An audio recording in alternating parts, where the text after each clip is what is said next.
Саламатсыздарбы? Бүгүн сиздер менен Жусуп Баласагын атындагы Кыргыз Улуттук университетинин педагогика факультетинин кыргыз тили жана адабияты бөлүмүнүн 3-курсунун студенти Сатыбалдиева Ирода болмокчу. Бүгүн бизге акын, жазуучу, драматург, котормочу, публицист, журналист, академик болгон Аалы Токонбаевдин «Мезгил учат» аттуу повести бөлүнүп берилди. Биз «Мезгил учат» повестин талкууга киришүүгө чейин кыскача Аалы Токонбаевдин өмүр баяны тууралуу да сөз кылып кетели. Аалы Токонбаев 1904-жылы 7-ноябрь күнү Чүй облусуна караштуу Кемин районунун Чоң Кемин айылында туулган. 1988-жылы 74 жаш курагында каза болгон жери Фрунзе шаары, сөөгү болсо аларча көрүстөнүнө коюлган. Ишмердүүлүгү акын, жазуучу, драматург, котормочу, публицист, журналист, академик болгон. Наамдары болсо Кыргыз СССР эл акыны, Кыргыз Илимдер академиясынын анық мүчөсү, социалисттик эмгектин баатыры болгон. Чыгармачылыгы оңдоо Кыргызстандын басмасынын тарыхында биринчи болуп чыккан Эркинтөө газетинин 1-номуру 1924-жылы 7-ноябрда жарык көрүп, ага Аалы Токонбаевдин «Октябрдын келген кези» аттуу басылган. Биринчи ырлар жыйнагы 1927-жылы Ташкентте Ленин тууралуу деген ат менен басылып, бул китеби бир аз оңдолуп, толукталып, Ленин деген ат менен 1963-жылы кайра басылып чыккан.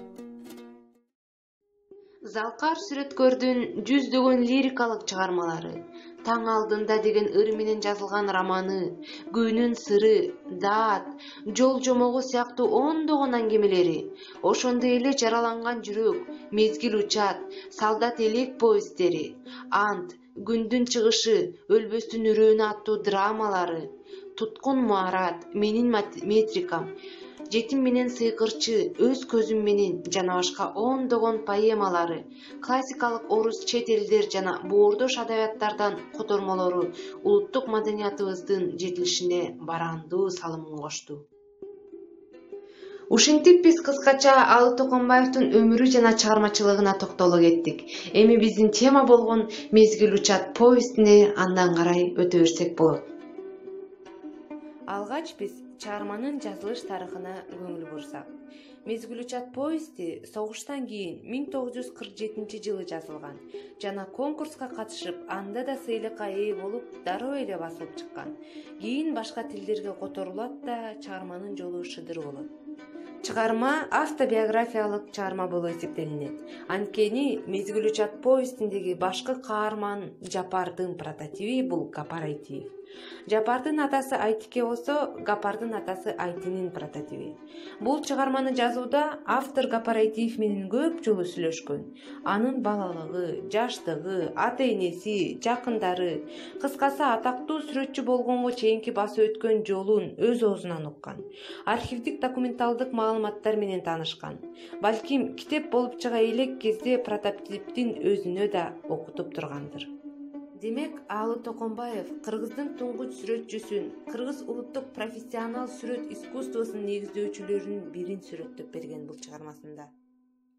Повестте Жапар, Айтике, Сатар, Ашымахун, Наташа, Ташпай аттуу каармандар бар.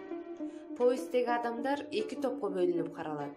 Биринчилери Айтике, Ташпай, Зергеш сыяктуу колунда байлык да, бийлик да жок томаяктар. Экинчилери болсо Атабек, Ашымахун сыяктуу колунда байлыгы да, бийлиги да бар. Биринчи топтогу адамдарды кемсинтип, аларды тебелеп-тепсеп жашаган эзүүчүлөр. Булардын адептик сапаттарындагы эки башка көрүнүш, бири-бири менен болгон карама-каршылык повестте улам өнүгүп барат да, акырында Ашымахун менен Айтикенин турмуштук конфликтисинде кыл чокуга жетет. Ал окуяда Жапар бышып турган өрүктү жегиси келет.